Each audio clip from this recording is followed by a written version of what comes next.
युवा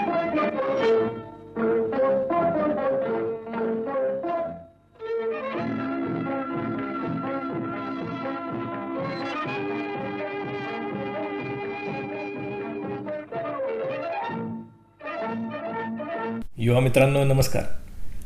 आज आपल्यासोबत आकाशवाणीच्या स्टुडिओमध्ये आहे प्रसिद्ध युवा चित्रपट समीक्षक प्रतीक बोराडे. प्रतीक, तुझं आकाशवाणीच्या स्टुडिओमध्ये स्वागत. खूप खूप धन्यवाद मला बोलवल्याबद्दल सर. प्रतीक त्याच्या यूट्यूब चॅनलच्या माध्यमातून हिंदी, मराठी, तमिळ, तेलुगू अशा विविध भारतीय भाषांसोबतच विदेशी भाषांतील चित्रपट आणि वेब सिरीज यांचे समीक्षण करत असतो, जे लोकांमध्ये आणि विशेषतः युवकांमध्ये लोकप्रिय ठरत आहे. तर आज आपण प्रतीकसोबत विविध विषयांसोबत चर्चा करूया. आपण चित्रपटांची समीक्षा करावी हा विचार सर्वप्रथम मनामध्ये कधी आला आणि त्यानुसार मग सामाजिक माध्यमांवरती ती पोस्ट करायला कधीपासून सुरुवात केली?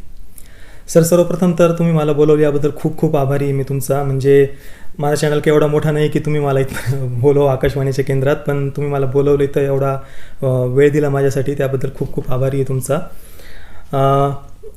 चित्रपट त्याच्याबद्दल माझी जी रुची ती लहानपणीपासूनच होती. लहानपणी तर आई खूप रागवायची पण की दिवसभर टी व्हीसमोर का बसलेला असतो.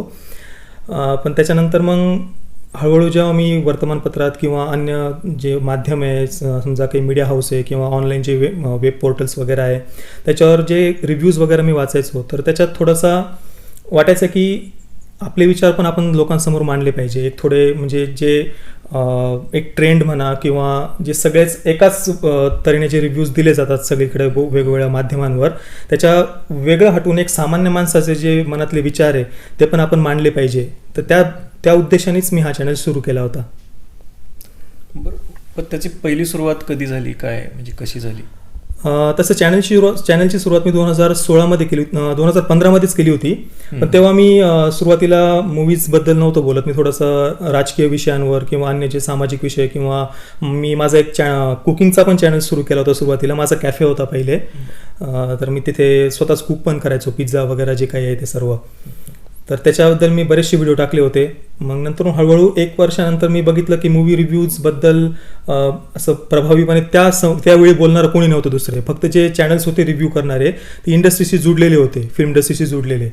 आणि त्याच्या व्यतिरिक्त असं सामान्य दुसरं कोणी असं बोलणारं नव्हतं तेव्हा. भरपूर चॅनल्स झाले आता मागच्या 2-3 वर्षामध्ये. पण तेव्हा मी चॅनल्स मूवीजबद्दल मला बोललं पाहिजे असं आणि आवड पण होती, तर त्यामुळे मी तेव्हा सुरुवात केली 2015-16 साली. आता हे जे यूट्यूब चॅनल सुरू करण्याच्या पूर्वीचं तुझं आयुष्य कसं होतं? त्यावेळी तू काय करायचंस?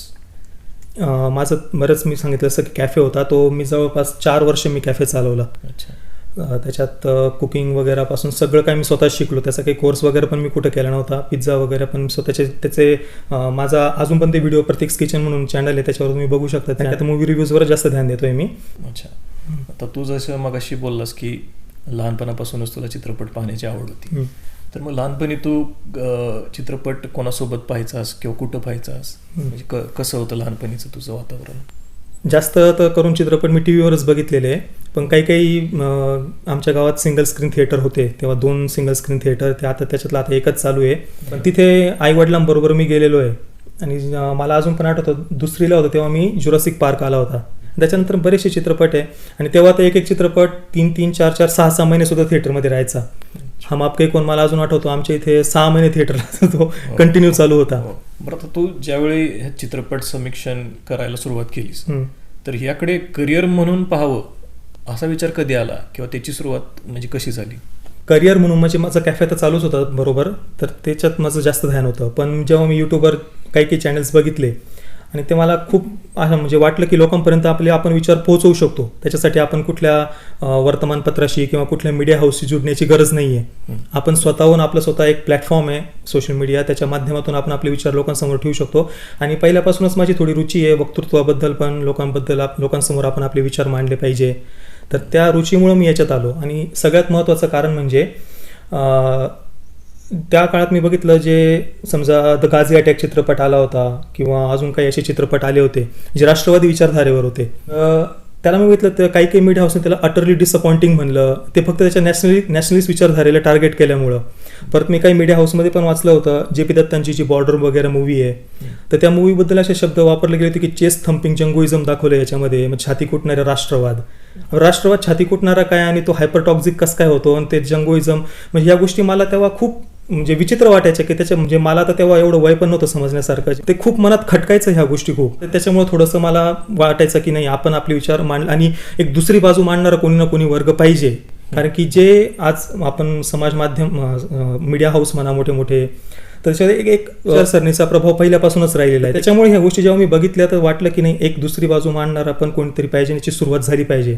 तर तेव्हा मी 2015-16 साली सुरुवात केली. त्याच्यानंतर तर बरेचसे लोक याच्यात जुडले गेलेले आहे आणि मला अजून पण वाटतं की अजून पण आजची जी युवा पिढी आहे त्यांनी स्वतःहून समाज माध्यमांवर यावं, सोशल मीडियावर यावं आणि आपले विचार मांडावेत. आता तू जेव्हा हे चित्रपटांचं समीक्षण सुरू केलंस, सामाजिक माध्यमावरती तुझे स्वतःचे चॅनल्स सुरू केले, तर त्यावेळी तुझ्या कुटुंबियांची प्रतिक्रिया कशी होती?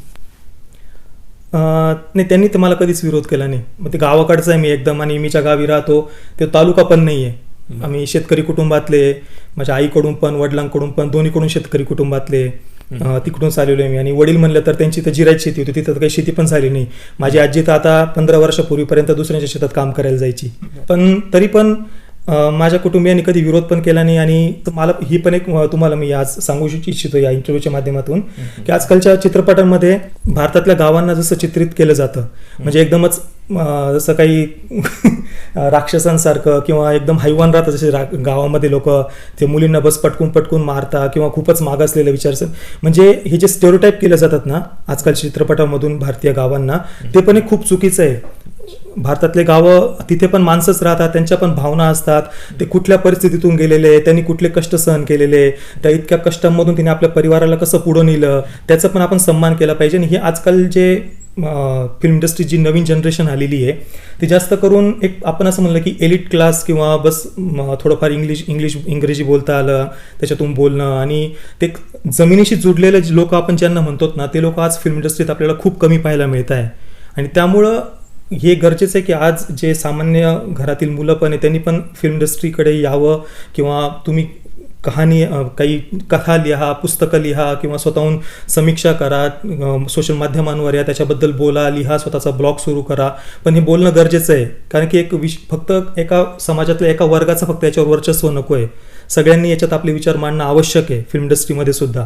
आणि याला प्रथा म्हटलेलं आहे. ठीक आहे, अपराध असतात, मी हे नाही म्हणत नाही की अपराध नाही होत, पण तुम्ही अपराधाला देशाच्या पूर्ण प्रथेचं नाव देताय. देशात ही एक प्रथा होती किंवा इथली परंपरा आहे, हे चुकीचं आहे. थोडक्यात एक चित्रपटांच्या माध्यमातून जे नकारात्मक चित्रण आणि विशेषतः ह्या देशाच्या संस्कृतीचं नकारात्मक चित्रण. तुम्ही अपराध दाखवणं तुमचा उद्देश असेल ना, तर तुम्ही आपराधिक मानसिकतेला टार्गेट करा. तुम्ही आपराधिक मानसिकतेला टार्गेट नाही करत आहे, तुम्ही काय अशा स्पेसिफिक घटना घेऊन त्याच्या आड तुम्ही देशाच्या हजारो वर्षाची जी संस्कृती आहे, जी आपण देवीची स्त्रीची ज्या देवीच्या रूपाने पूजा करतो, जी संस्कृती आपल्याला शिकवते की यत्र नार्यस्तु पूजन्ते रमन्ते तत्र देवता, अशी जी आपली संस्कृती आहे, व्यावसायिक फायद्यासाठी असं एक चुकीचं चित्रण करणं बरोबर नाही. आणि याच्या मागं एक कारण हे पण आहे की आज जी काय आपण अंग्रेजी शिक्षा व्यवस्था आहे, ते तो आपण त्या शिक्षा व्यवस्थेत बदलाव होणं पण गरजेचं आहे. कारण त्या शिक्षा व्यवस्थेतून होतं काय की मुलांच्या मनात लहानपणीपासूनच आपल्या देशाच्या संस्कृतीबद्दल एक नकारात्मक चित्रण बनून जातं की आपण खूप मागासलेलो आहे किंवा आपण साफसफाईच्या देशमधलं आहे. तर ते आपली जी खरी संस्कृती आहे, जी ब्रिटिशांच्या काळात तिला बदललं गेलेलं म्हणा, किंवा स्वातंत्र्यानंतर पण काही असे स्पेसिफिक विचारधारेचे जे त्यांनी जो इतिहास लिहिला त्या विचारधारेतून आपले मुलं शिकत मोठे होतात आणि त्यांच्या मनात लहानपणीपासूनच एक पश्चिमी सभ्यतेबद्दल, वेस्टर्न कल्चरबद्दल खूप एक आकर्षण असतं. हे सगळ्यात मोठं चुकीचं आहे. आणि त्याचमुळं अशा मानसिकतेतून आलेली जनरेशन जेव्हा स्वतः फिल्म इंडस्ट्रीत येते तर ती काय दाखवणार आहे, ती हेच गोष्टी दाखवणार, आपल्या देशातल्या नकारात्मक बाबी दाखवण्यावर जास्त ते जोर देतात, आणि हे चुकीचं आहे मला असं वाटतं. अच्छा, तर तुझी जी पत्नी आहे, तुझं विवाह पण झालेला आहे, तिचंच तुझ्या ह्या सगळ्या कार्यात तुला कसं सहकार्य मिळतं? तिने मला म्हणजे नेहमीच सपोर्ट केलेला आहे, आणि माझं अरेंज मॅरेज आहे. कधी पण बाहेर कधी नवरा बायको मिळून चित्रपटावरती डिस्कशन वगैरे असं काही कधी होतं का तुमचं? तिचं तसं एवढा रुची नाही म्हणजे पिक्चर वगैरे बघण्यामध्ये, पण बघते ती माझ्या बरोबर. कधी आलो आम्ही स्वतःहून एकत्र जातो मूवीजला वगैरे, पण असं विशिष्ट असं जास्त करून तेवढी रुची नाही अशी. पूर्वीच्या काळी किंवा आता सुद्धा वर्तमानपत्रांमध्ये चित्रपटांच्या समीक्षा वगैरे येतात, तर असं कधी पूर्वी किंवा आता तुझं त्या बाबतीत वाचन वगैरे होतं का? हो, आता पण मी मूवीज रिलीज झाल्या का मी बघत असतो, जे ऑनलाईन रिव्ह्यूज वगैरे रिलीज होतात ना, मी त्याच्याबद्दल नेहमी अभ्यास करत असतो की काय म्हणताय भाऊ हे. कारण का आपण त्यांच्या विचारांना पण समजलं पाहिजे. आपल्याला जर कुठल्या गोष्टीला काउंटर करायचं आहे किंवा आपण त्याला त्याची आलोचना जरी करायची म्हटली तरी आपल्याला त्याचा अभ्यास असणं गरजेचं आहे. जसं की आता सध्या एक मिमी नावाचा चित्रपट आला होता, कीर्ती सेनन होती त्याच्यात मुख्य भूमिकेत आणि चांगला चित्रपट होता. तर त्याच्यात एक मध्यमवर्गीय परिवाराला खूप आपल्या घरच्या मुलींचा ते सन्मान करता, मुलीला ते शिकण्यासाठी मदत प्रोत्साहन देत आहे आणि एक खुल्या विचाराचे व एक सामान्य मध्यमवर्गीय परिवार दाखवला आहे. आणि त्याच्यात ती जी स्त्री पात्र आहे तिच्या मातृत्वाचा सन्मान केलेला आहे. पण मग मातृत्वाचा सन्मान केल्यामुळे त्यांचा विरोध होणं किंवा राष्ट्रवादाचा विरोध होणं ह्या गोष्टी थोड्याशा पीडा देतात मध्ये. अच्छा, पण आता एखाद्या मुद्द्यावरती वेगवेगळ्या लोकांची वेगवेगळे विचार असू शकतात, बरोबर, त्याचं काही नाही. आणि माझं मी कोणत्याच विचाराला पण मी विरोध करत नाहीये, पण सगळ्या प्रकारचे विचार समोर मांडले गेले पाहिजे. फक्त एकाच विचाराचं प्रतिनिधित्व किंवा त्याच्यावरच फक्त समोर दुसऱ्यांवर थोपायला नको, हे माझं म्हणणं आहे. बरोबर. आता तू लहानपणी पण चित्रपट पाहायचास आणि आता सुद्धा चित्रपट पाहतोस, तर या दरम्यानच्या काळात चित्रपटांमध्ये कशा प्रकारचे बदल झालेले तुला वाटतात? खूप जमीन आसमानचा फरक मी याच्यात म्हणेल.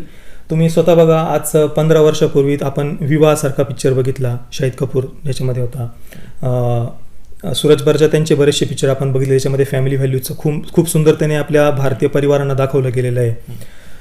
त्याच्यानंतर तुम्ही बघा, अनुपम खेर त्यांचा एक संसार म्हणून पिक्चर आला होता, तुम्ही बघितला असेल त्यांचा. त्याच्यात पण एक फॅमिली, आपले पारिवारिक मूल्य कसे, आपले घरचे जे मोठे असतात, घरातले मोठे, ते किती सॅक्रिफाईस करतात, बलिदान देतात आपल्या घरातल्या मुलांना शिकवण्यासाठी, त्यांना मोठं करण्यासाठी. त्याच्यात एक राज बब्बरचं पात्र होतं, तो कसा स्वतःला जास्त फॉरवर्ड समजतो, जास्त खुल्या विचारांमुळे आपल्या घरच्या वडिलांच्याच ज्यांनी ते बलिदान दिले त्याचा सन्मान तो करत नाही. तर अशा विचारसरणीचं तेव्हा क्रिटिसाइज केलं जायचं तेव्हा.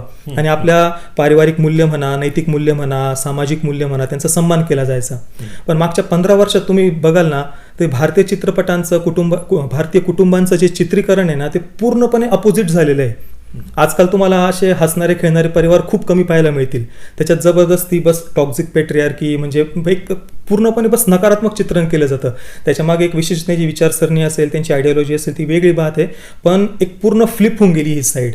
जे पहिले जसे परिवार आपल्याला बघायला मिळायचे ना, ते परिवार आज पाहायला मिळत नाही.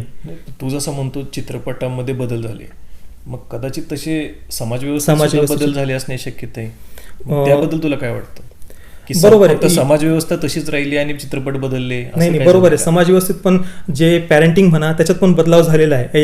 ह्या बदलावाच्या मागे पण आपण जे म्हणतो ना, आपण आपल्या मुलांशी जे तुटलं गेलेलो आहे ना, त्यामुळेच हा बदलाव पण आपल्याला बघायला मिळतोय कुटुंबांमध्ये. पहिल्याचे जे आपले आजी आजोबा बघा, किंवा आपले जे पहिल्या जे जनरेशन आहे, आजपासूनच्या पहिली त्याच्या पहिली, त्यांच्यामध्ये सहनशक्ती जास्त होती, सहनशीलता जास्त होती. ते किती कष्ट सहन करून त्यांनी आपल्याला मोठं केलेलं आहे. त्यांना एवढं सुखसुविधा पण नव्हतं जेवढं सुखसुविधा आता आज आहे आपल्याकडे. प्रत्येक गोष्टीची सुखसुविधा बघा, राहणीमान म्हणा, घरात व्यवस्था म्हणा, सगळ्या आपल्याकडे एवढ्या सुखसुविधा आहे. त्याच्या 10% किंवा 5% सुद्धा सुखसुविधा तेव्हा नव्हत्या. तर तेवढ्या कष्टातून ते पुढे आलेले. त्याच्यामुळे त्यांना या आपल्या जीवनाचं मूल्य म्हणा, किंवा आपल्या ह्या नैतिक मूल्य म्हणा, सामाजिक मूल्य, याची त्यांना किंमत होती. पण आज जशी आपण पुढे जात चाललो आहे, स्वतःला आपण फक्त ओपन माइंडेड म्हणा, किंवा खूप आम्ही खुल्या विचारांचे, ठीक आहे, खुले विचार असलेच पाहिजे, आपण काळानुसार बदलत गेलं पाहिजे.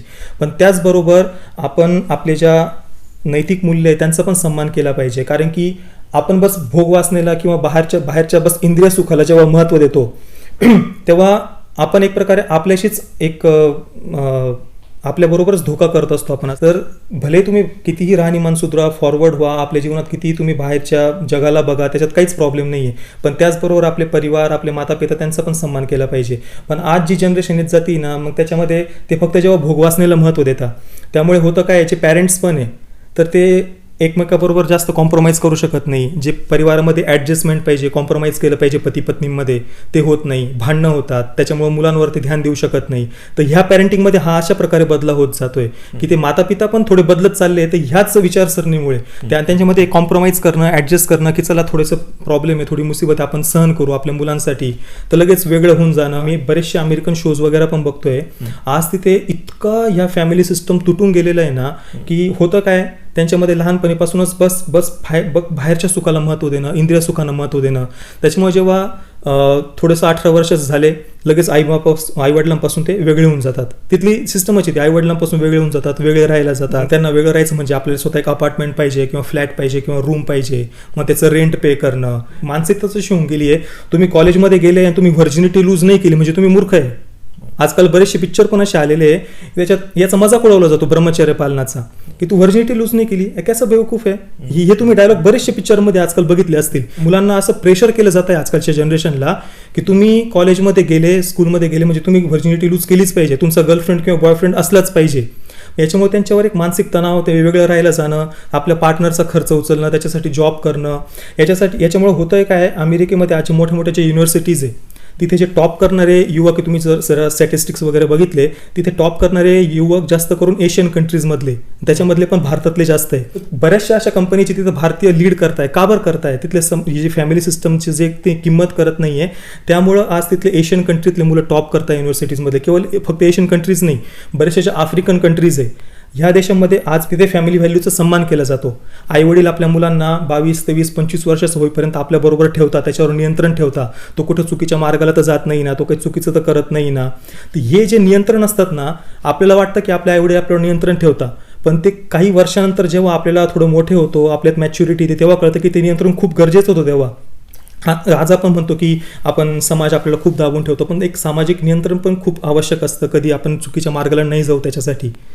तर हे फॅमिली सिस्टममध्ये जे बदलाव होते जात आहे, त्याच्यामुळे पण पॅरेंटिंगमध्ये वेस्टर्न कंट्रीजमध्ये फॅमिली व्हॅल्यूचा सन्मान न केल्यामुळं ते मुलं वेगळे होतात. मग लग्न जरी त्यांनी नंतरून केलं तर ते वेगळे होऊन जातात, कॉम्प्रोमाइज करू शकत नाही, ॲडजस्ट करू शकत नाही. आणि वेगळे झाल्यानंतर मग सिंगल पॅरेंट्सबद्दल त्यांना जी मुलं होतात त्यांना सिंगल पॅरेंट्सबरोबर राहावं लागतं. आणि सिंगल पॅरेंटबरोबर राहिलं म्हणजे त्या मुलाच्या मरणावर तो परिणाम होणारच आहे. व्यवस्थेच्या थोड्याशा फुहडतेमुळं, उच्छृंखलतेमुळं कधी बऱ्याचशा नाबालिक युवती गर्भवती होऊन जातात आणि त्या मुलांना मग फॉस्टर होम्समध्ये ठेवावं लागतं. आज जर तुम्ही फॉस्टर होमची संख्या चेक केली ना अमेरिकेमध्ये, खूप खूप असंख्य म्हणजे असे फॉस्टर होम्स तिथं वाढले गेलेले. मग त्या मुलांना असे जे नवजात शिशू असतात त्यांना फॉस्टर होम्समध्ये सोडून देतात किंवा एखाद्या कॉन्व्हेंटमध्ये सोडून देतात आणि तिथं ते मुलं मोठे होतात. त्यांना आईवडिलांचं जे असं मी जे तुम्हाला जे नियंत्रण म्हणलो ते तिथं राहत नाही. मग ते मुलं असे अनाथ आश्रमात मोठे होणं, फॉस्टर होम्समध्ये मोठे होणं, त्या फॉस्टर होम्समध्ये त्याच्यानंतर तिथं त्यांना फॉस्टर पॅरेंट्स बरोबर ठेवलं जातं. असे फॉस्टर पॅरेंट्स त्यांच्यावर सेक्शुअल अब्यूज करतात. आपल्याला छोटीशी गोष्ट वाटते फॅमिली व्हॅल्यूज, पण त्यामुळे त्याचे किती भयानक परिणाम होतात पुढे. आणि मग मी तुम्हाला जे म्हणलं, तुम्ही म्हणले की समाज पण बदलत असेल. आज 15 वर्षापूर्वी फॅमिली जशा दाखवल्या जायच्या तशा आज नाही दाखवल्या जाते. बरोबर आहे, थोडंसं नकारात्मकता पॅरेंटिंगमध्ये वाढतीये, पण ती नकारात्मकता पण ह्याच विचारसरणीमुळे वाढते की आपण फॅमिली व्हॅल्यूचा सन्मान करत नाहीये. आपल्याला थोडे आपले पर्सनल इच्छा बाजूला ठेवून थोडा आपल्या इच्छांचा पण त्याग करून थोडंसं परिवाराला, मुलांना वेळ देणं, त्यांना महत्त्व देणं, हे पण एक पॅरेंटिंगच्या दृष्टीने खूप महत्त्वाचं आहे. नाही, बरोबर. म्हणजे थोडक्यात या ज्या पाश्चात्य जगामध्ये आधुनिकीकरणाबरोबर केवळ भौतिक सुखाच्या पाठीमागे, बरोबर, हेच माझं म्हणणं होतं, आत्मिक आनंद आणि जी कुटुंबाशी जी नाळ आहे ती थोडी दुरावत चाललेली. खूप मी सध्या इतके युएसचे शोज बघितले अमेरिकेचे, त्याच्यात प्रत्येक ठिकाणी पाहायला मिळतं. आणि मुलांना आपल्या आईवडिलांना समजा 18 वर्षानंतर ते वेगळे झाले, त्यांच्या जीवनात जर परत एखादा प्रॉब्लेम आला आणि त्यांना जर आईवडिलांकडे परत जायचंय, ते नाही जाऊ शकत. त्यांना परवानगी घ्यावी लागते की मी तुमच्याकडे येऊ का, मी राहू का. आपल्याकडे तर आपण हक्काने आपल्या आईवडिलांकडे जाऊ शकतो, किती तुम्ही कुठे होऊ द्या काही. ह्या सर्व जी काही समाज व्यवस्था आहे त्यावरती हॉलिवूडचे जे काही चित्रपट असतील ते काही सोल्युशन वगैरे त्यावर प्रोव्हाइड करताना दिसतात का? काय त्यांचं सोल्युशन हेच आहे. आता मी एक मेड म्हणून एक सिरीज बघितली सध्या, त्याच्यात एक अशीच युवती आहे जी आईवडिलांपासून म्हणजे वेगळी झाली, ती आपल्या बॉयफ्रेंड बरोबर राहते, तिला एक मुलगा झाला, 2 वर्षाचा आहे. तिचा जो पती आहे तो थोडासा ओरडायचा तिच्यावर, म्हणजे मारत नव्हता पण ओरडायचं असं दाखवलंय. त्याला इमोशनल अब्यूज म्हणले त्यांनी, आणि त्याच्यामुळे तिला वेगळं व्हायला पाहिजे असं त्याचं समर्थन केलं. तर ठीक आहे, त्याचं ते पण काही बरेचसे असे असतात इमोशनल अब्यूज पण आपण सहन नाही केलं पाहिजे, ते पण योग्य आहे. ती वेगळी होते, मेडचं काम करते, मोठ्या मोठ्या घरी जाऊन. तिचे आई वडील पण आहे, पण तिच्या वडिलांना पण असंच तिच्या आईवर अत्याचार करताना दाखवलेलं आहे. तिला आपल्या वडिलांकडे जायला पण तिला विचार करावा लागतो की मी जाऊ का नको जाऊ, वडिलांबरोबर बोलू का नको बोलू. हे जे दुरी आपल्याला दिसते, याच्यात सोल्युशन त्यांचं एवढंच आहे की तुम्ही फक्त तुम्हाला प्रॉब्लेम असेल फॅमिलीमध्ये तर वेगळं होऊन जा, तुम्ही वेगळे होऊन. आणि आजकाल आपल्या भारतामध्ये मला चित्रपट बनत गेले की तुम्हाला थोडंसं काही प्रॉब्लेम असेल तर तुरंत तुम्ही फॅमिलीपासून वेगळं होत गेलं पाहिजे. ही जी तोडण्याची विचारसरणी ना, याच्यात ठीक आहे, तुम्ही आपण खरोखर जेन्युइन प्रॉब्लेम असेल त्याचं मी नाही म्हणतच नाही आहे, पण तुम्ही ह्या गोष्टीला जे एक थोपण्याचा प्रयास करताय किंवा जबरदस्तीच्या गळ्याखाली उतरवण्याचा जो प्रयत्न केला जातोय ना, हे चुकीचं आहे. आपण थोडंसं कॉम्प्रोमाइज करणं, ॲडजस्ट करणं, ह्या गोष्टींना पण बरोबर तेवढं महत्त्व दिलं गेलं पाहिजे. आता तू सांगितलंस की तू ग्रामीण भागातून येतोस आणि आपली भाषा पण मराठी, पण तू जे चित्रपटांची समीक्षा करतोस ती हिंदी भाषेत करतोस किंवा ती हिंदीमध्ये सुरू करण्याची मागची काय तुझी भूमिका? हिंदीमध्ये माझं जास्तीत जास्त लोकांपर्यंत आपले विचार पोहोचले पाहिजे, हेच माझं मुख्य उद्देश होतं. आणि आता सध्या आपण बघितलं तानाजी चित्रपट आला, तर त्याच्यात हिंदीमध्ये तो बनला, त्याच्यामुळे तानाजी मालुसरेंबद्दल त्यांनी जे इथनं आपलं बलिदान दिलं त्याच्याबद्दल पूर्ण भारताला माहीत झालं. आज आपण दाक्षिणात्य सिनेमा चित्रपट जरी बघितले तर ते हिंदीत डब करता आपले चित्रपट पूर्ण भारतापर्यंत, ते आपल्या संस्कृतीला त्यांच्या राज्याचं जे कल्चर आहे त्याला पोहोचवता येते बाहेरपर्यंत. पण आपल्या महाराष्ट्रातले जे चित्रपट आहे, अजून तरी असा एखादा मोठा चित्रपट हिंदीत रिलीज झाला आहे किंवा असं मी बघितलेलं नाही आहे. आणि आपण हे करणं गरजेचं आहे. आपल्या चित्रपटांचं थोडं बजेट वाढवणं गरजेचं आहे. थोडं मराठी फिल्म इंडस्ट्रीला पण पुढे येण्याची आज आवश्यकता आहे. आपलं जे कल्चर आहे, आपली इतकी मोठी संत परंपरा आहे. आज तुम्ही संत ज्ञानेश्वर म्हणा, संत तुकाराम महाराज म्हणा, महाराष्ट्रातल्या बाहेर तुम्ही विचारा कोणाला नाही माहीत राहणार, 90% लोकांना माहिती नाही राहणार. तसे तुम्ही दुसरे संत कबीरजी म्हणा, दुसरे जे संत राज्यातले म्हणा, त्यांना तुम्ही महाराष्ट्रातून विचारा, सगळ्यांना माहिती ते जे आत्मचरित्र म्हणा किंवा त्यांचं जे जीवन आहे ते लोकांपर्यंत पोहोचलेलं आहे. तसं आपल्या महाराष्ट्राची जी संस्कृती आहे, आपली जी संत परंपरा आहे, आपले जे कल्चर, त्याला पण आपण चित्रपटांच्या माध्यमातून म्हणा, पुस्तकांच्या माध्यमातून म्हणा, सगळ्यांपर्यंत पोहोचवलं पाहिजे. भाषा फक्त एक माध्यम आहे, फक्त दुसऱ्याच्या माध्यमातून विचारांची सुद्धा प्रसार तेवढ्याच होतो. बरोबर होऊ शकतो. बरोबर आहे. बरं, आता तू तेलुगू, तमिळ, कन्नड किंवा अन्य भाषातील चित्रपटांची सुद्धा समीक्षा करतोस, तर ह्या भाषा तू अवगत केल्यास किंवा मग ते चित्रपट तुला कसे समजतात? मी ते इंग्लिश सबटायटल्स बरोबर बघतो म्हणजे चित्रपट. आणि सगळ्यात आधी म्हणजे थोडे जे तेलुगू सिनेमा आहे त्याच्याबद्दल माझं पहिल्यापासूनच थोडी रुची जास्त राहिलेली आहे. कारण की थोडं आपल्या जमिनीशी जुडलेले जे आपण फिल्म मेकर्स म्हणतो ते तेलुगू फिल्म इंडस्ट्रीमध्ये जास्त आहे. त्याच्यामुळे थोडेसे मला तो सिनेमा पहिल्यापासून आवडतो पण तो. आणि त्याच्यामुळे इंग्लिश सबटायटल्स मला सुरुवातीला वाचायला त्रास होतो, आपल्याला थोडंसं पॉज करून बघावं लागतं. म्हणजे आपण एकदा सवय झाली ना तर मग तेवढं आपल्याला सारखं पॉज करायची गरज पडत नाही, मग थोडंसं सवय होण्याची गरज असते त्याला. नाही, पण मग ते आता संवाद जो काय बोलतोय तो लक्षात येऊ शकतो का? म्हणजे आजकाल जास्त करून इंग्लिश सबटायटल्स बरोबरच लोक मूवीज बघताय. आता समजा स्पेनचा एखादा सिनेमा आहे किंवा दुसरा एखादा तुम्हाला जे देशाचा चित्रपट बघायचा आहे तर सगळेच चित्रपट डब झालेले नसतात, पण आजकाल बरेचसे लोक इंग्लिश सबटायटल्सचा यूज करूनच मूवीज बघतायत. आता जवळजवळ जे काय प्रत्येक नवीन चित्रपट रिलीज होत असतात सर्वांचेच तू समीक्षण करतोस, तर यासाठी मग वेळेचं नियोजन वगैरे कसं करतो? शुक्रवारी एक साथ समजा 2-3 थोडंसं टायमिंगचं ॲडजस्ट करून कोणता शो किती वाजता आहे त्याच्या हिशोबाने थोडंसं टायमिंग ॲडजस्ट करून मी मूवीज बघून घेतो. एखादा राहिला तर शनिवारी बघतो, त्याचा रिव्ह्यू थोडंसं लेट अपलोड करतो. पण शक्यतो जो मोठा चित्रपट असेल तो पहिले बघून त्याचा लवकर रिव्ह्यू करण्याचा मी प्रयत्न करतो.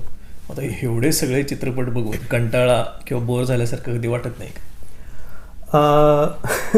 थोडंसं म्हणजे बऱ्याच वेळेस असं होतं काही चित्रपट आपल्याला बघायचे नसतात किंवा इच्छा नसते तरी पण ते बघावं लागतं रिव्ह्यू करण्यासाठी. म्हणजे पहिले कसं होतं आपलं जे आवडतं तेच आपण बघायचो फक्त, पण आजकाल बरेचसे चित्रपट असतात जे रिलीज होतात आणि त्यांचं रिव्ह्यू करायचं आहे म्हणून पाहावं लागतात ते. बऱ्याच वेळेस असं होतं, पण मग आता ते काम आहे त्याच्या हिशोबानेच मग मी ते बघतच असतो, ते बघावंच लागतं. मग आता एखाद्या चित्रपटाचं ज्यावेळी तू समीक्षण करायचं ठरवतोस तर त्यामध्ये त्या चित्रपटातल्या कोणत्या बाबींवरती जास्त भर दिला जातो किंवा कशाचं निरीक्षण केलं जातं?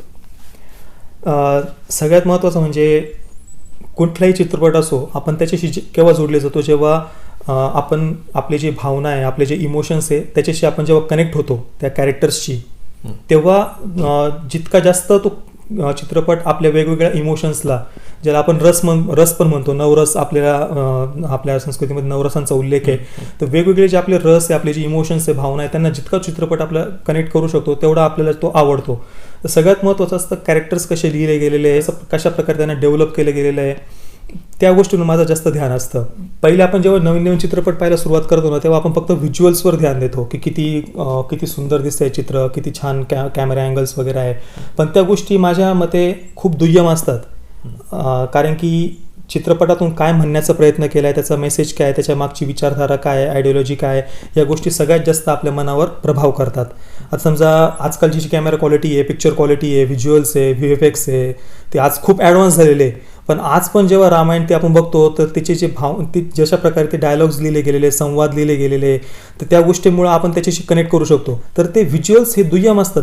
सगळ्यात आधी तुम्ही स्टोरी काय आहे, कॅरेक्टर्स कसे लिहिले गेलेले आहे, त्यांना कसं डेव्हलप केलं गेलेलं आहे, आपण त्याच्याशी कनेक्ट करू शकतो का नाही, या गोष्टी सगळ्यात जास्त महत्त्वाच्या असतात. चित्रपटातून एक काय संदेश द्यायचा आहे ते पण महत्त्वाचं. आणि प्रत्येक चित्रपटात संदेशच नसतो, काही काही फक्त कॉमेडी पिक्चर्स पण असतात.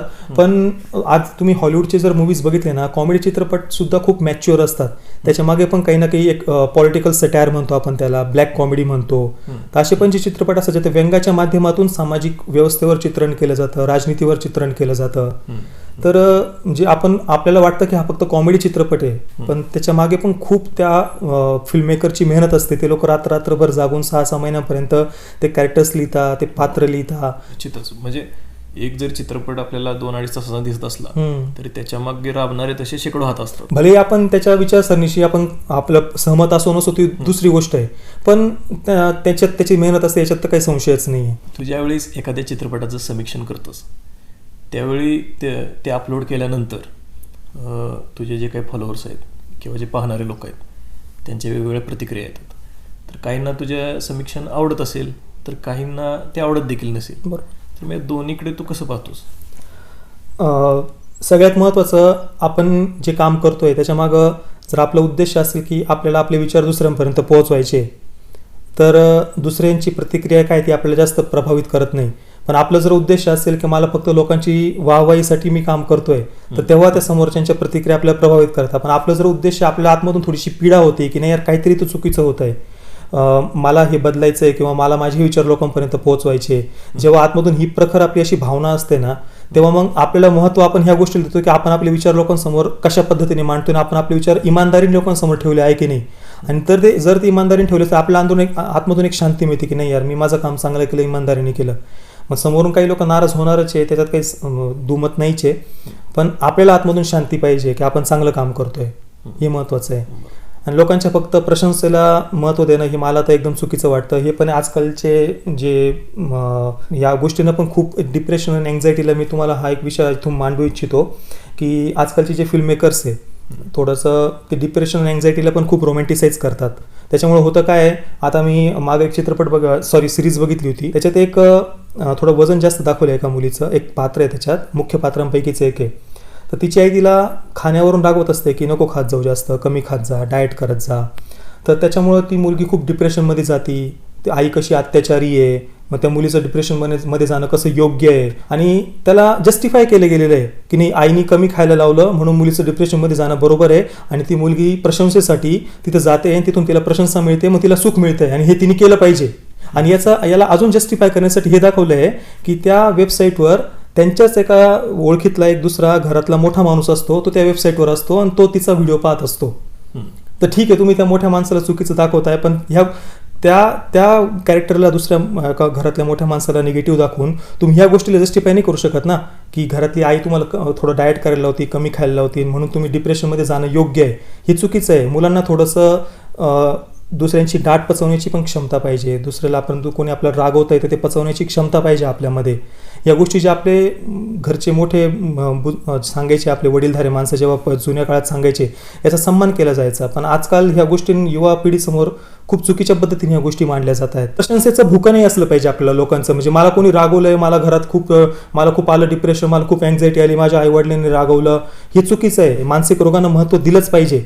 पण कोणी थोडंसं आपल्याला नियंत्रण ठेवत आहे किंवा आपल्याला कोणी रागवत आहे, आपल्या भल्यासाठी रागवत आहे, तरी पण मग आपण ह्या गोष्टींना रोमॅन्टिसाइज करणं, डिप्रेशन, अँझायटी हे चुकीचं आहे. तुझा जो आता एकंदरीत हा चित्रपटांचा अनुभव आहे, त्यावरून तुला काय वाटतं की जे आपला भारतीय प्रेक्षक आहे त्याला कोणत्या प्रकारचे चित्रपट आवडतात आणि कोणत्या प्रकारचे चित्रपट पाहायला तो चित्रपटगृहापर्यंत जातो? भारतीयच नाही, तुम्ही पूर्ण वर्ल्ड सिनेमा जरी बघितला ना, सगळीकडेच मसाला चित्रपट जे असतात त्यांना कलेक्शन जास्त असतं.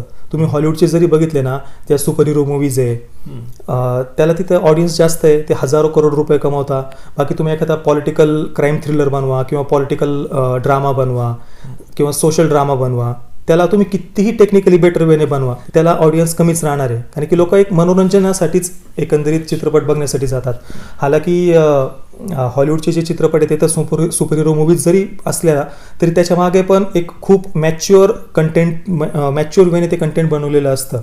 जसं की तुम्ही तिथले सुपर हिरोज घ्या, स्टॅनलीने जे कॅरेक्टर्स लिहिलेले ते भले कॅप्टन अमेरिका असो किंवा DC जे कॅरेक्टर्स आहे, बॅटमॅन किंवा व्ही फॉर वेंडेटा, या प्रत्येक सुपर हिरोची आपली एक आयडिओलॉजी आहे, पॉलिटिकल आयडिओलॉजी आहे. गुगलवर तुम्ही जर फक्त सर्च जरी केलं ना की political ideology of super heroes, तर तुम्हाला शेकडो आर्टिकल्स मिळतील. तिथले जे US जे क्रिटिक्स आहे किंवा जे इंटेलेक्च्युअल्स वगैरे आहे, बुद्धिजीवी वर्ग आहे, तो त्याच्यावर म्हणजे एकदम मोकळेपणाने तिथे चर्चा करता. कॉलेजमध्ये त्याच्यावर तिथे डिबेट्स होतात, सेमिनार्स होतात की या फिल्म्समध्ये कोणत्या फिल्ममध्ये कशा प्रकारे कुठली आयडिओलॉजीला प्रमोट केलं आहे, त्याची फिलॉसॉफी काय आहे, त्याची पॉलिटिकल थिअरी काय आहे, तिथे डिबेट्स होता कॉलेजच्या मुलांमध्ये. आणि हे खूप चांगली गोष्ट हे झालंच पाहिजे. म्हणजे तिथे मसाला सिनेमाला जास्त दर्शक असले तरी पण तिथे एक जास्त मॅच्युअर वेने ते कॅरेक्टर्स लिहिले जातात. तसं भारतामध्ये बघायला गेलं ना, मसाला सिनेमा म्हटलं की फक्त ते याची मॅच्युरिटी पाहिजे, त्याच्यात ती दिसत नाही आपल्याला. आणि इथे फक्त काही असे मोठे खूप सेलिब्रिटीज आहे, स्टार्स आहे, त्यांची खूप मोठी फॅन फॉलोविंग आहे. मग ते काही पण दाखव चित्रपटामध्ये, ते लोक ते फॅन फॉलोविंग त्यांना बघायला जाणारच. पण आता मागच्या 3-4 वर्षापासून हा ट्रेंड बदलतोय. मागं जर तुम्ही बघितलं 3-4 वर्षामध्ये जे काही असे चित्रपट आलेले आहे ते बॉक्स ऑफिसवर थोडेसे फ्लॉप पण झाले. भलेही ते मोठ्या सुपरस्टारचे सेलिब्रिटीजचे होते, पण ते फ्लॉप झालेले. आणि एक थोडासा लोक आता मॅच्युअर कंटेंट बघू इच्छित आहे. तर थोडा हा बदलाव होतोय, हा बदलाव होत गेला पाहिजे पुढे जाऊन. आणि त्याच्यामुळेच माझं चॅनल सुरू करण्याच्या मागं पण उद्देश हाच आहे की लोकांनी आता थोडंसं फिल्मची फिलॉसॉफी काय आहे, पॉलिटिकल आयडिओलॉजी काय आहे, थिअरी काय आहे, त्याच्या पद्धतीने कॅरेक्टर्स लिहिले पण गेले पाहिजे. तशा फिल्म मेकर्सला पण प्रोत्साहन दिलं पाहिजे की जे जास्त मॅच्युअर वेने ते कंटेंट लिहू शकतात. अलीकडच्या काळात आपण बघतोय की अगदी TV माध्यम असो किंवा यूट्यूब चॅनल्स असो, दाक्षिणात्य चित्रपट पाहण्याचा कल अगदी आपल्या महाराष्ट्रात असो किंवा हिंदी बेल्टमध्ये सुद्धा असो वाढलेला दिसतो. तर याच्या पाठीमागे तुला काय कारण वाटतं? दक्षिणात्य चित्रपट आपण म्हणतो, पण त्याच्यामध्ये सगळ्यात जास्त जी ऑडियन्स आहे, दर्शक आहे, ते तेलुगू सिनेमाचे. तुम्ही आज यूट्यूबवर जरी सर्च केलं ना, जे डब्ड सिनेमा असतो, बरेचसे तेलुगू मूवीजचे डब्ड व्हर्जन अवेलेबल आहे यूट्यूबवर, तर सगळ्यात जास्त व्ह्यूज तेलुगू मूवीजलाच मिळतात. तुम्ही बघा, तुम्ही सर्च करून जरी बघितलं किंवा टीव्हीवर पण जे मूवीजचे चॅनल आहे, सेटमॅक्स असो दुसरे असो, त्याच्यावर दिवसभर डब मूवीज चालू असतात. त्याच्यातले पण 90% मूवीज तेलुगू सिनेमाच्याच आहे. त्याचं कारण असं आहे, तेलुगू सिनेमाचं त्याच्याबद्दल पूर्ण देश कनेक्ट करू शकतो, कारण की तिथे अजूनसुद्धा तेलुगू चित्रपटांमध्ये तिथले, मी पहिले पण सांगितलं ह्याच इंटरव्ह्यूमध्ये की तिथले फिल्ममेकर्स अजून पण आपल्या जमिनीशी जुडलेले. ते जबरदस्ती एक्सपेरिमेंट करायचं म्हणून नकारात्मक चित्रणात जास्त जात नाही. दाखवतात ते नकारात्मक चित्रण, पण तरी पण लोकांच्या भावनेचा सन्मान करणं या गोष्टी जास्त, त्याच्यामुळे लोक कनेक्ट करू शकता. म्हणजे लोकांना ठीक आहे ना, थोडं स्ट्रेस दूर करण्यासाठी बघायचं असतं. तुम्ही वारंवार त्यांना काहीतरी तुमची काही थॉट प्रोसेस असेल ती तुम्ही त्यांना थोपवण्याचा प्रयत्न केला मूवीजमधून सारखं, तर लोकांना नाही आवडणार. ठीक आहे, 1-2 चित्रपटात तुम्ही मीडियाचा उपयोग करून थोडं त्यांना प्रमोट केलं त्या चित्रपटांना, लोक बघतील, पण सारखं तेच करून मग नाही होत त्या गोष्टी. लोकांना आपल्या दैनंदिन जीवनातील संस्कृतीशी जोडल्या लोकांना वाटतो. बरोबर, ते महत्वाचं आहे. त्याकडे थोडं फॅमिली व्हॅल्यूजचा पण तिथे सन्मान असतो. आणि त्याच्यामुळेच आजकाल तुम्ही बघितलं ना, कोरियन ड्रामाचा ट्रेंड खूप जास्त वाढलेला आहे. आज म्हणजे दुनियाभरात इतके सारे देश आहे, पण कोरियन ड्रामाजलाच महत्व काय. मी मागच्या 1 वर्षापासून कोरियन ड्रामाज बघायला सुरुवात केली आहे, आणि खरंच सांगतो ती इतके सुंदरतेने आपल्या फॅमिली व्हॅल्यूजला दाखवतात. आई वडिलांचा सन्मान करणं, किंवा मी जे आता मगाशीपासून जे फॅमिली व्हॅल्यूजबद्दल बोलत आलोय, यंग जनरेशन कुठं चुकतीये, तर त्या गोष्टी इतक्या सुंदरतेने तिथे दाखवतात. त्याच्यामुळेच आज पूर्ण जगामध्ये कोरियन ड्रामाचा ट्रेंड खूप वाढतोय. आणि आज US जर कंटेंट तुम्ही म्हणलं ना, हॉलिवूडचं, त्याच्यामध्ये पण खूप एक्सपेरिमेंट्स करण्याच्या नादामध्ये ते जबरदस्ती काही अशा गोष्टी प्रमोट करताय ज्याच्याशी सामान्य जनता कनेक्ट करू शकत नाही. मग ते सेक्शुअल लिबरेशनला प्रमोट करणं म्हणा, किंवा जबरदस्ती फॅमिली व्हॅल्यूजला खराब दाखवणं, किंवा एक अशा लाईफस्टाईलला प्रमोट करणं जी पुढे जाऊन आपल्याला खाली खड्ड्यातच घेऊन जाणार आहे. तर ते चित्रपट फिल्ममेकर्स भले करताय ही गोष्ट, त्यांना आज फंडिंग मिळते, करताय, किंवा त्याच्या प्रोजेक्ट्सला बनवायला त्यांना मिळत आहेत, स्पेस मिळतोय त्यांना या इंडस्ट्रीमध्ये, पण यामुळे ते ऑडियन्सला आपल्यापासून तोडताय. त्याच्यामुळे थोडंसं लोक जुडले गेले पाहिजे. तुम्हाला प्रॉब्लेम जर दाखवायचे तर प्रॉब्लेम दाखवण्यामध्ये पण तुमचा उद्देश त्याच्यात जर चांगला असेल तर प्रॉब्लेम्स जेव्हा तुम्ही दाखवता त्याच्याबरोबर सुद्धा लोक जुडू शकतात. फक्त तुमचा उद्देश त्याच्या मागे चांगला पाहिजे, हे माझं म्हणणं आहे. आता कोणताही एखादा चित्रपट असला की आपल्या भारतामध्ये मग तो कोणत्याही भाषेतील असो, तर गाणी आणि संगीत हा एक त्याचा एक महत्त्वपूर्ण भाग असतो. तर आपल्या ज्या वेगवेगळ्या भाषांमध्ये जे चित्रपट बनत आहेत त्यातील संगीत आणि गाण्याविषयी काय सांगू शकशील? मला मराठी इंडस्ट्रीचं म्युझिक सगळ्यात जास्त आवडतं. असं पाहायला गेलं तर आपल्या म्युझिकमध्ये आपली इंडस्ट्री खूप पुढे आहे. भले चित्रपटांच्या माध्यमातून आपलं तेवढं पूर्ण राष्ट्रीय स्तरावर एखादा मोठा पिक्चर असा नाही झालेला, पण म्युझिकमध्ये आपली मराठी गाणी म्युझिक खूप पुढे आहे. मला त्या तुलनेनं तेवढी गाण्याची प्रसिद्धी होताना दिसत नाही. प्रसिद्धी नाही होत, प्रसिद्धी तेवढं आहे. पण तसं पाहायला गेलं तर मग तेलुगू मूवीजचे पण जे डब्ड होतात ना, त्याच्याचे मूळ पिक्चरचे गाणे ते नसतात त्याच्यात. ते तुम्ही जास्त करून तर ते गाणे कटच करून दिले जातात जेव्हा डब केलं जातं, किंवा जेव्हा थोडं हिंदी गाण्यांचं त्या गाण्याचं डबिंग जरी होतं ना तेवढं प्रॉपर नाही होत ते डबिंग. खूपच मोठा चित्रपट असेल बाहुबलीसारखा तर त्याच्यात थोडं प्रॉपर वेमध्ये चांगले गायक घेऊन, चांगले लिरिसिस्ट घेऊन तिथं चांगल्या प्रकारे त्यांना डब केलं जातं. पण बरेचसे जे तेलुगू पण सिनेमा आहे ना त्यांचं जे मूळ म्युझिक आहे ते आपल्यापर्यंत नाही पोहोचलेलं. जे आपण ऐकतो बघतो ते हिंदी गाणेच बघतो जास्त करून डब व्हर्जनमध्ये पण, किंवा कट झालेलेच असतात. त्याच्यामुळे म्युझिक एक असं आहे की जे मूळ गायकांनी जशा प्रकारे ते गायलेलं आहे ना तेच ऐकण्यात मजा आहे. तुम्ही त्याला डब करून नाही ऐकू शकत दुसऱ्यांना. म्हणून आपलं मराठी म्युझिक इंडस्ट्री जरी चांगली आहे, ते आपल्याला ऐकायला आवडतं, पण ते दुसऱ्यांपर्यंत समजा एखाद्या दुसऱ्याने आपल्या गाण्यानं डब केलं हिंदीमध्ये आणि त्यांनी गायलं, तो फील येणारच नाही त्याच्यामध्ये. आता हिंदी चित्रपटांमध्ये सुद्धा आपण अलीकडे एक ट्रेंड बघतोय की जे पूर्वीच्या चित्रपटातील गाजलेली गाणी होती तीच रिमिक्स करून वापरली जातात. तर ह्याविषयी म्हणजे एक समीक्षक म्हणून तुला पण काय वाटतं? मी याच्यावर एक पूर्ण व्हिडिओ बनवला आहे, जवळपास 20-25 मिनिटाचा माझा तो व्हिडिओ आहे. त्याच्यात मूळ कारण हे बघा, प्रत्येक जनरेशन अनुसार आपलं थोडंसं मानसिक किंवा बौद्धिक पतन होत जातं. याला तुम्ही कितीही नाही म्हटलं ही सत्य परिस्थिती आहे. म्युझिक इंडस्ट्रीला जर तुम्ही बघितलं, एकदमच प्राचीन काळात जायचं म्हणलं तर आपले अभंग, दोहे वगैरे आपल्या संतांनी ते लिहिलेले, तर त्या काळात त्यांनी किती मोठे मोठे पोथ्या लिहिलेल्या, किती मोठे मोठे ग्रंथ आहे, अभंग आहेत, किती मॅच्युरिटी त्यांच्या थॉट प्रोसेसमध्ये, आणि कशा प्रकारे बरोबर यमक जुळवून त्यांनी ते सगळं लिहिलेलं होतं. थोडी बुद्धिमत्ता त्यांची तशी प्रगल्भ होती. त्याच्यानंतर हळूहळू मग त्याच्यात अजून थोडं आपण खाली येत गेलो. स्वातंत्र्याच्या म्हणजे 1940-50च्या वेळेचे पण जर तुम्ही म्युझिक बघितलं ना, त्याच्यात पण त्या जे शब्द होते त्या गाण्यांमधले ते खूप खूप प्रगल्भता होती त्यांच्यामध्ये, खूप व्यापकता होती, समजदारी होती. एक जमिनीशी जुडलेले आपण जे बुद्धिमत्ता म्हणतो तशी त्या गायकांची होती. त्याच्यातून आपल्याला ते विचार त्यांचे दिसतात. मग हळूहळू आपण 90च्या दशकामध्ये आलो, तिथं आजा मेरी गाडी में बैठ जा, मैं तेरे को मिर्ची लगी तो क्या करू, अशा प्रकारचे लिरिसिस्ट आले. त्याच्यानंतर अजून थोडंसं आता आलं तर आता जे रॅप वगैरे आहे त्याच्यामध्ये एकाच शब्दाला 200 वेळेस रिपीट करून देतात, झालं त्यांचं गाणं.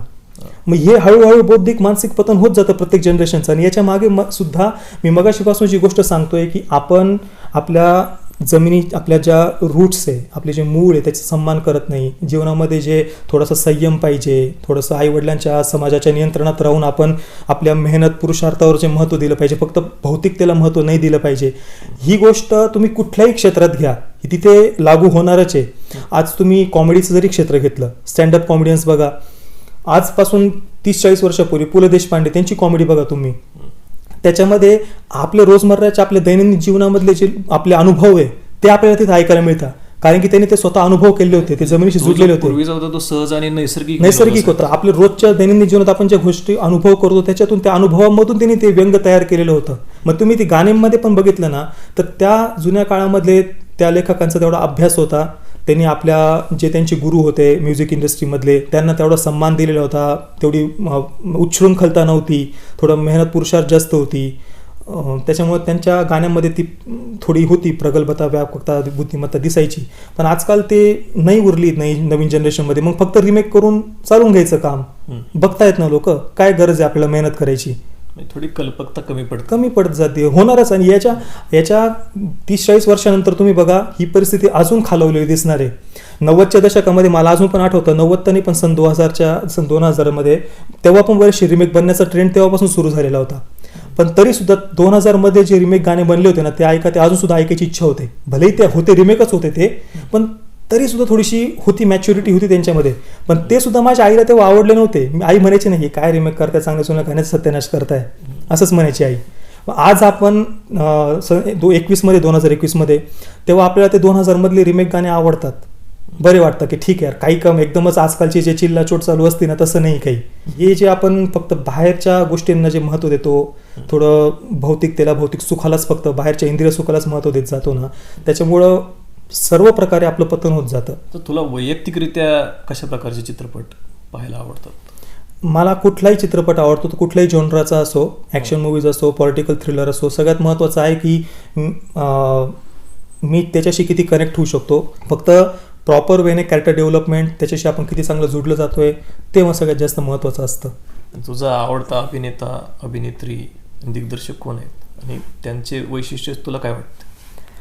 नाही, तसं स्पेसिफिक मी कोणाचं नाव नाही घेऊ इच्छित, कारण की मी स्वतःच मागच्या बऱ्याच वेळापासून असं माझ्या चॅनलवर पण मुलांना सांगतोय की हे जे फॅन बनण्याची जे क्रेज चाललेलं आहे ना मुलांमध्ये, की मी याचा फॅन आहे, मी त्याचा फॅन आहे, याच्या नादामध्ये ते लोक स्वतःचा स्टँड विसरून चालले की आपला स्वतःचा एक स्टँड असला पाहिजे, आपली स्वतःची एक विचारसरणी असली पाहिजे. आपण एखाद्या अभिनेत्याला किंवा एखाद्या दिग्दर्शक अभिनेता सोडा, आजकालची मुलं तर प्रोडक्शन हाऊसचे सुद्धा फॅन झालेले आहे. मग हे जे फॅन बनण्याची जी मानसिकता आहे ना, मग ते प्रोडक्शन हाऊसचा असो, दिग्दर्शकाचा असो, अभिनेत्याचा असो, ही आपल्याला बदलायची. त्याच्यामुळे मला याचं उत्तर द्यायचं नाही की आपण आपल्यापासूनच बदलायला सुरुवात केली पाहिजे. तू चित्रपटाच्या समीक्षणामध्ये तुझ्या विविध राष्ट्रीय आणि सामाजिक मुद्द्यांवरती पण चर्चा करतोस किंवा ते मुद्दे मांडतोस. तर हा थोडासा चित्रपट समीक्षणाचा वेगळेपणा तू कसा जपलास? सगळ्यात महत्त्वाचं म्हणजे कला आणि साहित्याचं की क्षेत्र आहे, आर्ट अँड लिटरेचरचं, ते पॉलिटिक्स आणि समाजापासून कधी वेगळं होऊच शकत नाही, कोणीच करू शकत नाही. फिल्ममेकर स्वतः म्हणता की चित्रपट हा समाजाचा आईना असतो, ते स्वतःच म्हणता, मग आपण कोणी त्याला वेगळं करणार आहे? तर ते जर ते स्वतः असं म्हणताय, मान्य करताय, तर मग आपल्याला पण त्याच दृष्टीने त्यांना ॲनालाइज केलं पाहिजे ना. थोडंसं आपण त्याच्या पॉलिटिकल थ्रिली, आयडिओलॉजी याची चर्चा केलीच पाहिजे, आणि हे जरुरी आहे. आज नवीन जनरेशनची बरेचशी मुलं मी बघतो ते म्हणतात की नाही यार, मूवीज म्हणजे एंटरटेनमेंट असतं, पण असं नाही आहे. त्याच्यात कला आणि साहित्याचं जे क्षेत्र आहे ते कधीही पॉलिटिक्सपासून आणि सामाजिक विषयांपासून वेगळं होऊच शकत नाही.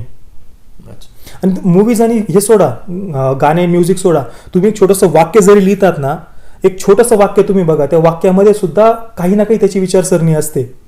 आपण फक्त म्हणतो की ये भी बीत जाएगा, एवढं एक वाक्य आहे फक्त, पण याच्यावर सुद्धा आपण तासन तास बोलू शकतो. ये भी बीत जाएगा म्हणजे कुठलीही परिस्थिती आली, कुठलंही संकट आलं, हे 3 शब्द आपण म्हणतो तो एक मनाला शांती मिळते. मग याच्या मागं काय विचारसरणी आहे, ज्याने हे बोललं, का बोललं असेल, म्हणजे प्रत्येक एक शब्द जरी असला ना, त्या शब्दामागे सुद्धा काही ना काही विचार असतो ते लिहिणाऱ्याचा.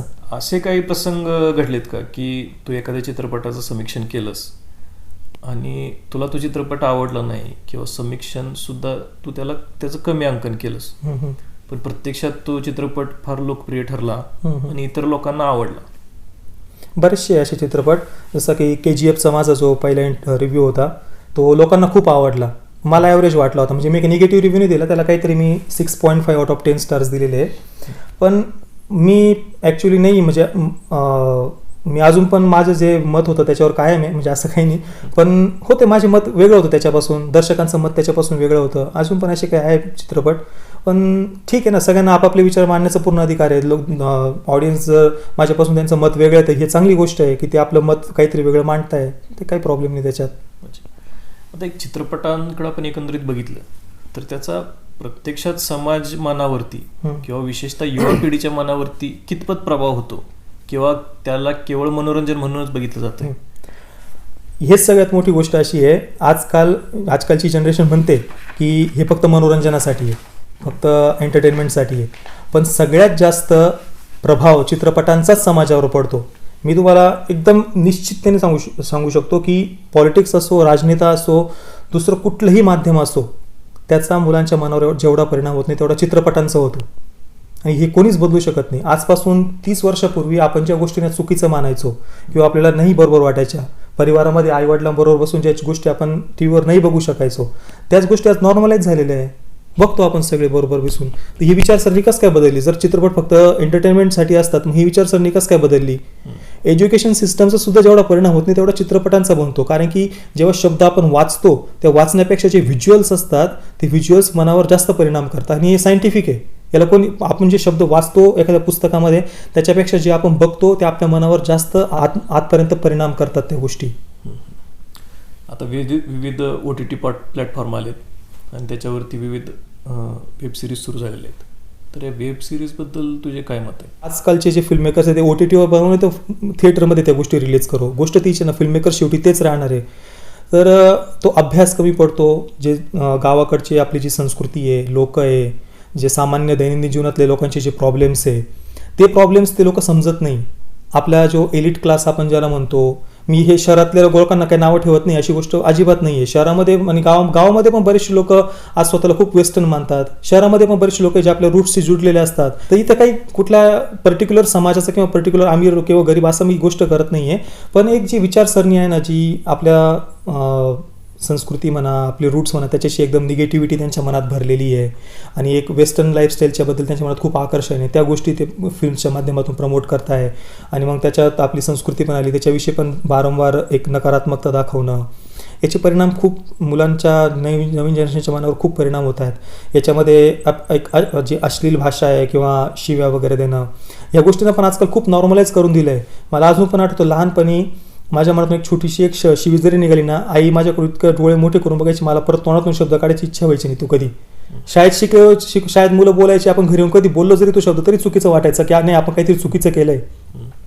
आजकाल तुम्ही बघा, ही गोष्ट एकदम नॉर्मलाइज होऊन गेली. शिव्या वगैरे देणं युट्यूबवर म्हणा, समाज माध्यमांवर म्हणा, असे व्हिडिओज रोस्टिंग वगैरे म्हणा, त्यात एकदम इतक्या घाण, म्हणजे त्याचं काय आपण कल्पना करू शकत नाही. पण या गोष्टी नॉर्मलाइज होत चालल्या आहे. तो परिणाम तर होतोच आहे त्यांचा. आता मराठी चित्रपटांबद्दल जर आपण बघितलं तर इतर चित्रपट जे आहेत, तेलुगू असतील, तमिळ असतील, त्यांची जेवढी ग्रोथ होताना दिसते, वाढ होताना दिसते, त्या तुलनेत मराठी चित्रपटसृष्टीत कुठेतरी मागं पडल्यासारखी वाटते. त्याची तुला काय कारणं वाटतात आणि मराठी चित्रपटसृष्टीला एक पुढे नेण्यासाठी अजून कोणते प्रयत्न होणे तुला आवश्यक वाटते? सगळ्यात महत्त्वाचं म्हणजे बॉलिवूडमुळं पण मराठी फिल्म इंडस्ट्रीला बरेच मागं राहिलेली आहे. हे सगळ्यात मुख्य कारण तर हेच आहे. स्क्रीन्स मिळण्याच्या दृष्टीकोनातून पण तुम्ही बघा, आज तुम्ही आंध्र प्रदेश, हैदराबादमध्ये, तुम्ही दक्षिणात्य कुठल्या पण राज्यातलं बघा तुम्ही, जेव्हा त्यांचे मोठे पिक्चर रिलीज होतात ना, हिंदी चित्रपटांना स्क्रीनसुद्धा मिळत नाही तिथे. खूप नगण्य. त्यांचे जे रिजनल सिनेमा असतात ना, त्यांना भरभरून स्क्रीन्स मिळतात. त्याच्या एकदम उलट परिस्थिती महाराष्ट्रात आहे. तुम्ही इथे बघा, हिंदी चित्रपटांना खूप स्क्रीन्स मिळतात, आपल्या मराठी चित्रपटांना स्क्रीन्सच मिळत नाही. आणि जर तुमच्याकडे भांडवलच नसेल, जर तुम्हाला कमाईच होत नसणार तुमच्या चित्रपटांमधून, तर तुम्ही मोठ्या बजेटचे चित्रपट बनवणार कसे? आणि कमाई होण्यासाठी स्क्रीन्स मिळणं सगळ्यात जास्त आवश्यक आहे. तर बॉलिवूडमुळे सगळ्यात जास्त मोठं नुकसान होतं, हे माझं वैयक्तिक मत आहे. आणि दुसरं म्हणजे एकदम मसाला चित्रपटांच्या याच्यात पण आपले मराठी फिल्म्समध्ये जास्त चित्रपट बनत नाही. एक मागं लई भारी आला होता रितेश देशमुखचा, तो एक मसाला जॉनरामध्ये थोडासा होता. बाकी आर्ट फिल्मच्या क्षेत्रामध्ये आपले भरपूर चांगले पिक्चर बनलेले, थोडेसे सामाजिक विषयांवर, राजनीतिक विषयांवर. पण मग त्यांना ऑडियन्स नाही मिळत. लोक त्याच गोष्टी, थोडं नकारात्मकता, थिएटरमध्ये एवढे पैसे देऊन 500 रुपयाचं, 200 रुपयाचं, 500 रुपयाचं तिकीट खरेदी करून जायचं, फॅमिली बरोबर गेलं तर 1000-2000 खर्च करून तेच थोडं बघणं लोकांना नाही आवडत. थोडंसं मन स्ट्रेस फ्री करण्यासाठीच लोक थिएटरमध्ये जातात. तो एक मसाला जॉनरामध्ये मूवीज बनणं पण गरजेचं आहे. ह्या दोन गोष्टी आहे, एक तर बॉलिवूड आणि दुसरा मसाला जॉनरामध्ये जास्त मूवीज न बनणं. म्हणजे थोडक्यात मसाला चित्रपट थोडे बनायला हवेत जास्त. कमर्शियल चित्रपट पण थोडंसं मॅच्युअर वेमध्ये बनवू शकतात. असं नाही की एकदमच तुम्हाला काहीतरी फालतूगिरी दाखवायची, असं काही नाही आहे. चांगले विषय मांडणारे, चांगल्या गोष्टी दाखवणारे, प्रॉपर ॲक्शन सिक्वेन्सेस असणारे, तर तशा पद्धतीने चांगले मसाला चित्रपट बनवू शकतात. पायरसीबद्दल तुला काय वाटतंय?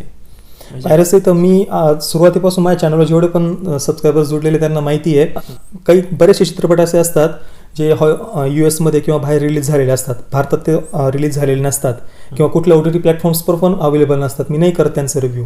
म्हणजे पहिल्यापासूनच मी त्यांना मेसेज देतो की हे चुकीचं आहे आणि मी नाही करत. म्हणजे बरेचसे असे ॲनिमे पण आहे जे भारतात मला शेकडो ते सजेशन्स येतात की याचा रिव्ह्यू कर, पण ते नाही अवेलेबल, कुठल्या OTT प्लॅटफॉर्मवर पण नाही आहे, थिएटरमध्ये होत झालेच नाही. त्याच्यामुळे मी त्यांचे रिव्ह्यू करतच नाही. मग याच्या माध्यमातून मी त्यांना हाच मेसेज देतो, हे चुकीचं आहे, नाही केलं पाहिजे. नाही, पण पायरसी थांबवण्यासाठी म्हणजे तुला काय वाटते, काय उपाय केले पाहिजेत किंवा लोकांनी स्वतःहून त्याच्यापासून कसं स्वतःला हे म्हणजे आता बघायला गेलं तर बरंचसं कमी झालेलं आहे पायरसी. कारण की आजकाल OTT प्लॅटफॉर्म्स इतके स्वस्त झालेले आहे. एक चित्रपट बघण्यासाठी आपण समजा फॅमिलीबरोबर जर गेलो, 1000-1500 रुपये खर्च होतात. तेवढ्या पैशात तुम्ही एका OTT प्लॅटफॉर्मचं वर्षभराचं तुम्ही सबस्क्रिप्शन घेऊ शकतात. एक चित्रपट आणि त्या वर्षभरात तुम्ही जगभरातला सिनेमा बघू शकता. तो पण वेगवेगळ्या ऑडिओजमध्ये. इंग्लिश ऑडिओ अवेलेबल असतो, त्याचा मूळ ऑडिओ अवेलेबल असतो, हिंदी अवेलेबल असतो, वेगवेगळे डब्ड व्हर्जन अवेलेबल असतात, सबटायटल्स वेगवेगळे अवेलेबल असतात. तुम्ही जेव्हा पाहिजे तेव्हा बघू शकता. त्याच्यात काही तुमचा कोणी क्राईम केला असं पण म्हणू शकत नाही. आपल्या हक्काचं आहे आणि स्वस्तात आहे ना अवेलेबल एकदम. त्याच्यामुळं पुढे जाऊन ही कमी होणार आहे अजून. बरंचसं आता पण बरेचसे नवीन जनरेशन OTT प्लॅटफॉर्मशी जुडलेली आहे आणि पुढे जाऊन अजून पायरसीचं प्रमाण याच्यामुळे कमीच होणार आहे. बरं, आपले जे काही मराठी युवक असतील ज्यांना या चित्रपट समीक्षणाकडे यायचं आहे, तर त्यांना तू काय मार्गदर्शन करशील? सगळ्यात पहिले, जर तुम्हाला आतमधून वाटत असेल की आपल्याला आपले विचार लोकांपर्यंत पोहोचवायचे, काहीतरी वेगळं आपल्याला बदलाव घडून आणायचा आहे, ही जर तुमच्या आतमध्ये जिद्द असेल ना, तरच तुम्ही सोशल मीडियावर या. कारण की इथे असं आहे, तुम्हाला फक्त वाटत असेल की माझं खूप नाव होईल आणि प्रशंसा मिळेल, आणि त्या उद्देशाने जर तुम्ही याल तर तुम्हाला कुठे ना कुठे तुम्ही थकून जाल. मग हे लोकांची निगेटिव्हिटी मिळेल. हे महत्त्वाचं आहे की तुमचं उद्देश काय सोशल मीडियावर येण्याचं. आणि दुसरी गोष्ट म्हणजे तुम्हाला थोडासा वेळ देणं खूप आवश्यक आहे. यूट्यूबवर जरी तुम्ही करिअर म्हणून बघाल तर सुरुवातीला कमीत कमी 5 महिने तरी 4 ते 6 महिने तुम्ही असं धरून चाला की तुम्हाला ₹1 येणार नाही आहे. आणि ही जर तुमची तयारी असेल तरच तुम्ही याच्यात वेळ द्या. आणि सुरुवातीला 5-6 महिने तुम्ही एक दुसरं काम तुम्ही करत राहा आपलं, त्याच्याबरोबर तुम्ही 2 तास दिवसातून द्या याला. आणि जेव्हा मग 6 महिन्यानंतर तुमचं थोडंसं चॅनल ग्रोथ करेल, मग त्याच्यानंतर तुम्ही याला थोडा जास्त वेळ द्या. तुम्हाला कन्सिस्टन्सी पाहिजे, रेग्युलर व्हिडिओज अपलोड केले गेले पाहिजे, तर वेळ देणं गरजेचं आहे. आणि दुसरं तुमची स्वतःची जिद्द पाहिजे त्याच्यात काहीतरी. प्रत्येक आज तू वेळात वेळ काढून आकाशवाणीच्या स्टुडिओमध्ये आलास, आमच्याशी छान गप्पा गोष्टी केल्यास, त्याबद्दल तुझे खूप खूप आभार. तसेच तुझ्या भावी वाटचालीसाठी तुला खूप खूप शुभेच्छा. खूप खूप धन्यवाद सर मला इथे बोलवल्याबद्दल.